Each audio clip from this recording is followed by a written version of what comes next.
This is TK Coleman, and you're listening to Small Business Edge by Ceteris. This is the podcast where we deconstruct small business entrepreneurship through conversations with franchisees, passion-based business owners, and other experts. We learn what it takes to succeed.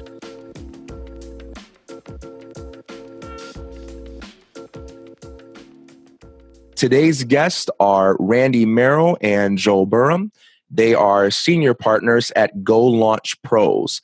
Go Launch Pros provides step-by-step consulting and assisting with franchise location startup, setup, hiring, training, and grand opening.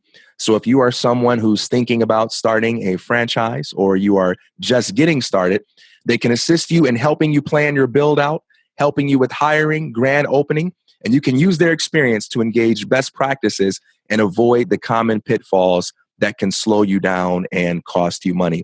Joe and Randy, it's a pleasure to have you on the show today. Thank you for joining me. Thank you. Our pleasure. One of the things that we talked about just a few minutes ago is how there's an interesting analogy between the world of consulting and the world of sports. In the world of sports, you often find that the best coaches are not necessarily the best players, but the two of you are actually quite different. You are very great franchise owners and you're very great consultants. So you have a lot of unique experiences and a lot of unique insights, and you offer your advice from a place of deep personal experience. So I'd like to start things off by talking a little bit about your experience as franchise owners and how you made that transition from running successful franchises to going into the world of consulting. Well, TK, it is a long story, and it was kind of interesting way that we got into it. Randy has been in independent store operations his whole life, from time he was a young child. And so it naturally came to him easily to do these. He has done everything from tanning salons, health clubs, Planet Smoothie, to a cartridge world. All of them successful at the time, but they just moved on to bigger, larger concepts. So we started the smoothies, I guess, in the 90s. We stayed with our own concepts for a long time, and then started in, again, with Cartridge World, Massage Heights, The Joint Chiropractic, Amazing Lash, and all of these. And so, we had not really been into the franchise world until, the last 10, 15 years. Well, as part of that, TK, what happened was, as Randy found great success in grand openings and set corporate records at a number of those concepts, including the Massage Heights and Solar Dimensions, on into the Joint at 2 locations. One location broke the previous location's record, and an Amazing Lash, where we set corporate records in several categories for an effective grand opening. So when that happens, other people are inevitably going to call to ask, how did you do it? Corporate arranges those validation calls sometimes they do them independently. It got to the point where we were spending almost as much time on validation calls and telling people how we did it as we were running our own operations. So at one point we just said, stop, we can't handle any more calls, until we finally realized that we weren't doing ourselves or the people who were calling us any favors by doing that. So we finally came up with a consulting concept to help people with their grand opening, with their build out, with their launches, and do that in a way that was fair to us and was of huge value to our clients. And that was the beginning of Go Launch Pros. It's grand opening launch pros, where we take people from the time they get a franchise license right up through their grand opening and help them, as Randy puts it, avoid the same mistakes that we made a couple of times, and help them open to a bigger impact and a lot smoother process along the way. Now, the two of you didn't just squeak by with your franchises. You didn't just launch successfully. You broke records. What was your great secret? What were you doing so well to break records so consistently? Well, it starts with a good game plan leading up, right? So you don't just open your doors and expect people to walk in the door. So a couple of things. One is you've got to have your act together so that the people that come on board with you are engaged at a high level. Once they see that plan's in place, it's important that when you do open your doors, people are coming in the doors. And so you do that, and almost all of ours, we give it away to the community at large up front. We feel like we deliver more than is expected. We over-deliver on expectations. we don't spend a lot of money on wasteful things. So an example would be we give it away. We might give away 200 massages for Massage Heights. They come in, free massage, and whether they come in or not, they've gotten a value. They think that they've gotten a $50 massage. But even if they do come in and take advantage of that massage, that's $10,000 at $50 a massage. But my cost is going to be about $4,000 instead of 10, and that $4,000 is actually going to my labor. So all my marketing is coming in house. So I'm giving this away to you. You're going to come in and you're going to use it. I'm going to pay my therapist for doing that. That's my only cost for it. So I brought the money in house. I've inspired my therapist, my doctor, whoever is working for me, that I'm going to deliver you people to service. You've got to deliver the goods. So by doing that, guerrilla marketing and maybe some Pandora is about it. 6, 30, 45 days out. So ours is a very simple process, but it's just like in any sport. You have to execute. We don't have any secrets. All we do is execute. We execute at the highest level. One of the great challenges for any entrepreneur is finding good employees and finding ways to motivate them. Yeah. And it sounds like you have a very empowering management philosophy where you do a really great job at making the people who work for you genuinely feel as if they are your partners. They are your collaborators. You seem to take a non-hierarchical approach in this regard. That's correct. But still the issue is in society today across the board, and it doesn't matter if I'm talking to my friends who have medical practices, labor is of issue. Even though they're given the opportunity, a lot of people, they just flounder and to find people that actually take advantage of the opportunity at the highest level is rare. So, but the ones that do, man, they have a life of victory. It's just exceptional. And that's the biggest challenge, I think, for everybody is people wanting to come to work and being invigorated. Clearly motivating millennials and Generation X, Y, and Z is a huge challenge. One of the ways we do that, as Randy said, is point out to them the opportunity that they have to build a life of victory within the system we have. It's not an employer taking advantage of an employee. It's there for the taking. All you got to do is show up and do the job right and take care of the game. There are some great people out there, absolutely, and the effort it takes to find them is worth it. But yeah, you do kiss a lot of frogs to find the good prince or princess out there. Okay, so I do want to take a moment and send a clear message out to all of the young aspiring professionals out there, because I want them to hear it from the perspective of people that are craving great workers. I want you to tell young people right now, what do they need to do to create opportunities for themselves, differentiate themselves in the marketplace? TK, let me put a very fine point on that. If you come to us with a clear mind, open heart, and willing hands, we'll not only help you be successful in the business that we have as an employee, but we'll help you set up to own your own business to the extent that you're able to do that. We offer that frequently to people that we hire. You want to learn how to run a business? We'll teach you. Yeah, we'll show you. Yeah. We'll share it with you. Just show up, work hard, be dedicated to it. What I would say is that they need to find a place that wants them and that values them. And if they do come in, give a clear mind, open heart, and willing hands and deliver, that they should expect that back from the other person. If they find that they're not getting it, then they need to move on. So don't be afraid to move on. Winston Churchill was never quit, never quit. Well, Winston Churchill was one of the greatest quitters of all time. He quit politics multiple times. He quit everything. So, and that led him to be one of the greatest leaders of the 20th century. So if you're not valued where you are, then go to the next place. But when you go, you make sure you show up with a clear mind, open heart, and willing hands and deliver. You will find success. You'll find success.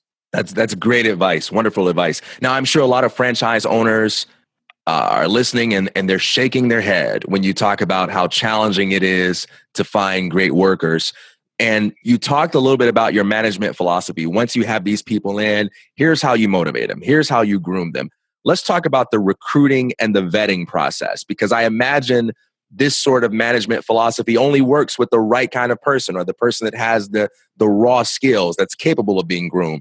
How do you find the people that are compatible with you? I mean, how do you announce that you're looking for workers? And when you're evaluating them, what are the red flags you look for? What are the signs to let you know this is the kind of person I want to work with? Well, the biggest constant in our operations is the fact that we are always hiring and always training. It's for twofold reasons. Number one, because as people don't make the grade, we need to replace them. And number two, as we grow. So over time, we hope that we're hiring more for growth and less for replacement. But that's really the biggest challenge of our day-to-day operation, is that we're always hiring and always training. We try the latest approaches to reach the millennials, whether it's text recruiting, whether it's online ads, Facebook ads, and so forth. So the vehicle changes somewhat, but the message doesn't. And it goes right back to Randy's mantra is, if you show up willing to do it, the work, and dedicated to it, we'll value you and we'll prepare you for success. And we'll be happy for you when you succeed. It doesn't come at our expense. So it's still the basics. Train them, set the standards, make sure they know what the standards are, what the expectations are, hold them to those expectations, and give them that opportunity to succeed. We've done more than our share of second chances, but there's also been many a time we said, this isn't the right place for you. Yep.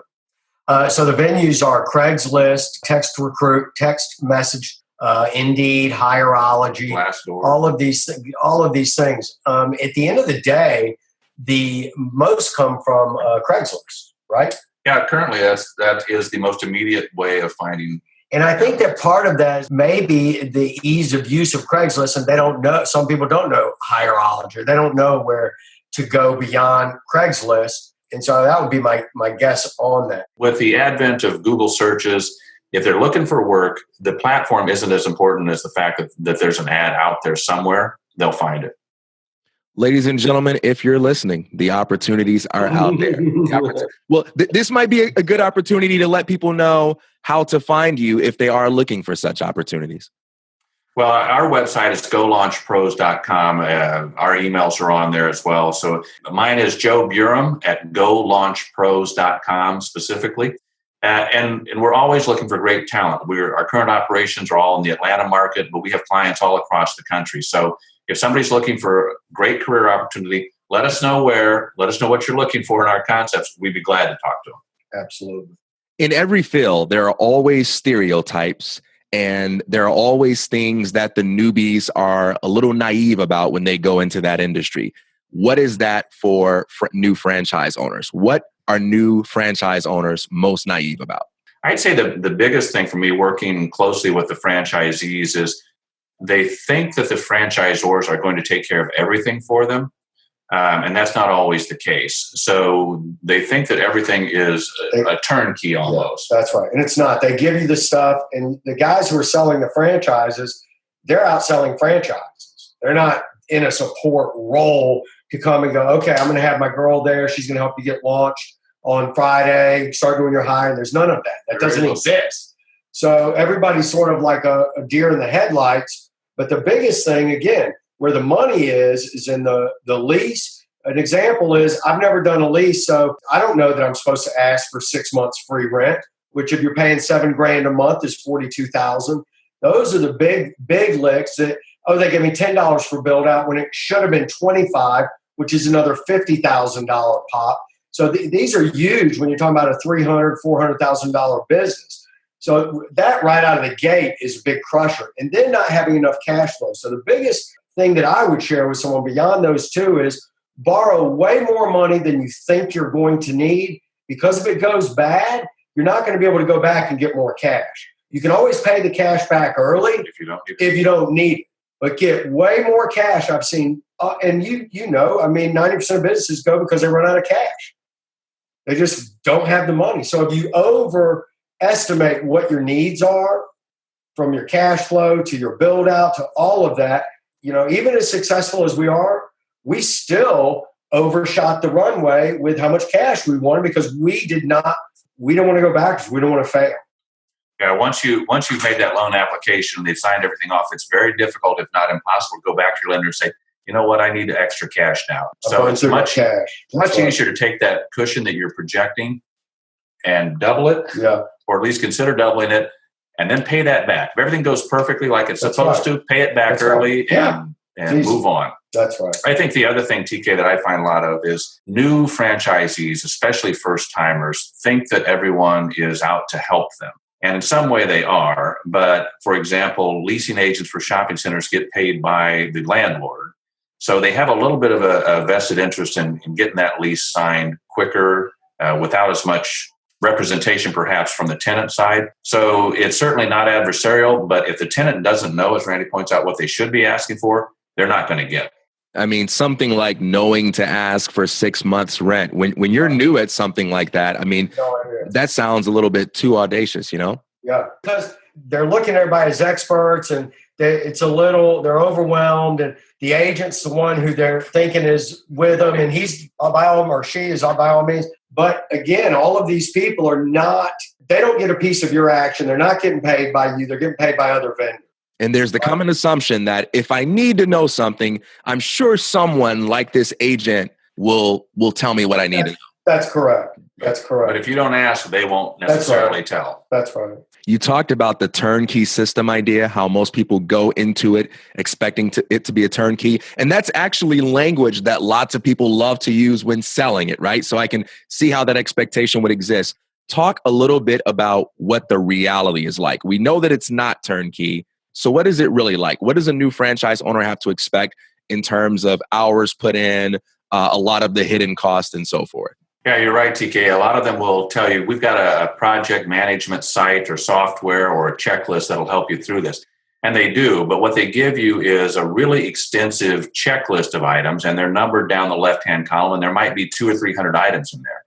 As a novice franchisee, you might go through those and think, well, I'll do number 1 and then number 2 and then number 3. But the more you know about the process, you know that you've got to be simultaneously tracking multiple items on your checklist at one time. They all look like the same amount of importance when they show up on an Excel spreadsheet.